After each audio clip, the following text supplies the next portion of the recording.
What is up, guys, and welcome back to Electrics Moto. Today I'm going to show you how to install your new Formula brake kit on your Surron Light Bee. This will pretty much go for any E-moto, but we just happen to have a Surron Light Bee completely torn apart that we're putting new brakes on, so I figured this would be a perfect time to do this video.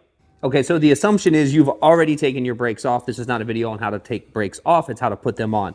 Now, what you're going to get, and all you're going to need, is a 5mm Allen and a 10mm wrench to get this thing kind of apart. But the first thing I'm going to do, now that this back caliper has already been taken off, we're going to remove this, just the little spacer, and we are going to slide this brake on real quick, and then we're going to tighten this down. So it's super simple. I'm not going to tighten everything yet. I'm just going to get it hand tight so then I can run the wire and show you where we're putting the wire. There are many places to put the wire. It really comes down to how you run your wiring. Now, something to keep in mind is if you have a 200mm rotor like this one, this is the factory rotor. If you have the 200mm rotor, you do not need a spacer here. If you do need a spacer, I'll put the link in the description for the Warp 9 spacers that we generally use. It will give you 20mm of space in case you have a 220mm rear rotor. Now that I got this kind of situated here, it's hand tight. I'm going to start working on running this wire in, and I'm going to show you where we run the wires for ours. All right, so when you get your kit, your cable will be attached to your brake lever. All you're going to need to do is get a 10mm wrench to loosen this so you can get this off of here. And be careful, I keep this upright. I don't know if this has an O-ring in it or not that keeps the brake fluid from filling out or spilling out, but this is DOT4 brake fluid. It's not just your general mountain bike mineral oil brake fluid. So if you are getting these brakes and you do need to bleed them at some point, you will need DOT4 brake fluid, which is what makes these brakes so great and so strong, specifically designed for E-motos. So now that I have that taken off, it's about trying to find where we're going to route this wire through. So for us, we generally come back down in here and we push this forward a little bit. There is actually a notch back here that's probably hard for you to see, but it's for a brake line. And I push this through, and then this pops out here. So I try to keep this on the inside of this outside rail, and then I go up in through the neck this way and then down through, and it pops out underneath here, and then I can run it up to my brake lever. So that's what I'm going to do now. It's kind of sloppy how I have to do it, just because there's no clean way for me to be able to make this clean on video, but I'm just going to get it down through here, pop it out, get it attached to the brake lever, and then I'll clean everything up after.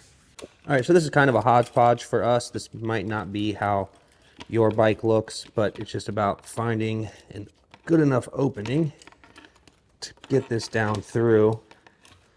And then you'll be able to run it over to your brake line, just like that. So we run ours in between the forks here, behind the number plate, and then we pop it out. Now what we'll do is we'll go back through and zip tie, but now we're going to put this front lever on and we'll be able to connect this, and then we can go back through and clean everything up and zip tie it. So what we're going to do is, before we put this on, we're going to unscrew this. We want this to be facing down because it's going to be going back towards the back brake or the back caliper. And we don't want to spill all that fluid out of there. You may not have any extra laying around, and this is a good way to keep it from doing so. All right.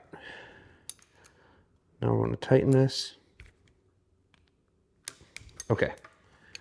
So now that we got that situated, we can go ahead and get these hand tightened. And then wherever you want your brake levers is really up to you. Everybody's a little bit different on the style that they use. But one thing about these brakes, which is pretty cool, is that it has a little dial right here where if you spin it, it moves your brake levers forward and back, and it has clicks in there. So you can figure out exactly where you want your brake lever to be, further away from the handlebar or closer to the handlebar, depending upon your hand size. This will allow you to do that. And then it clicks into place so it doesn't move on its own. So now all we have to do is tighten these two. And this back brake is set up and ready to go. We can go back through and zip tie it real quick. All right, now that you got it on there, just want to tighten this up. These are at 8mm. And then obviously because there was air allowed to be into the line, you just want to pump these back up until they get firm again, and this thing is ready. Okay, so just like the back, you can take your spacer out and get your brake pads around your rotor, and then take your 5. You're going to probably want to do it this way because it's a huge pain to try to get your fingers in there. And just get that hand tight. Do the same thing on the top.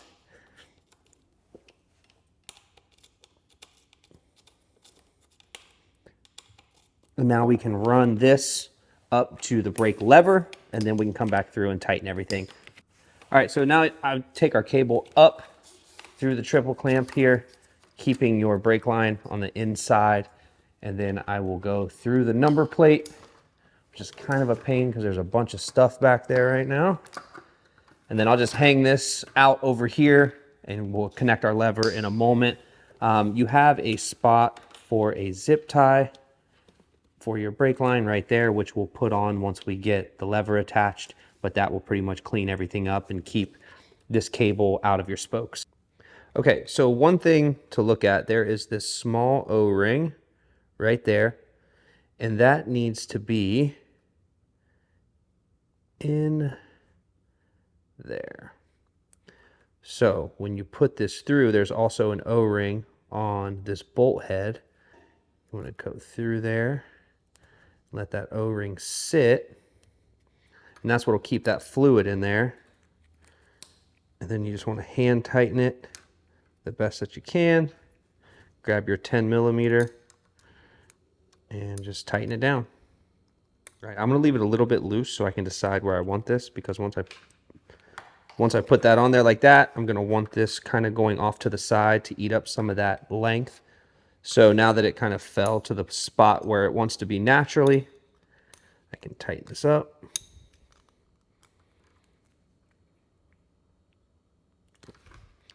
We can add the lever.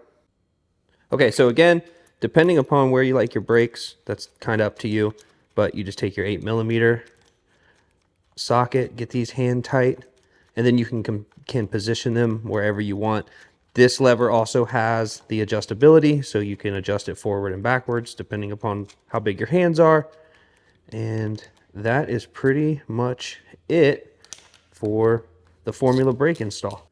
All right, so now when you go to adjusting or I'm putting on all of your zip ties, I'm gonna leave that up to you. However you want to zip tie this together to make it work for you is fine. Where you wanna route and hide this wire is also fine. These kits take no time to install whatsoever. I will leave the link in the description for these kits. They come with brake pads. Everything is ready to go. You just need to disassemble them, take your brakes off of whatever bike you're putting them on, and then put them on your bike. It's that simple. So if this video was helpful, you liked it, let us know in the comments and subscribe to the channel so you come along for more of stuff like this, and we'll see you guys on the next one.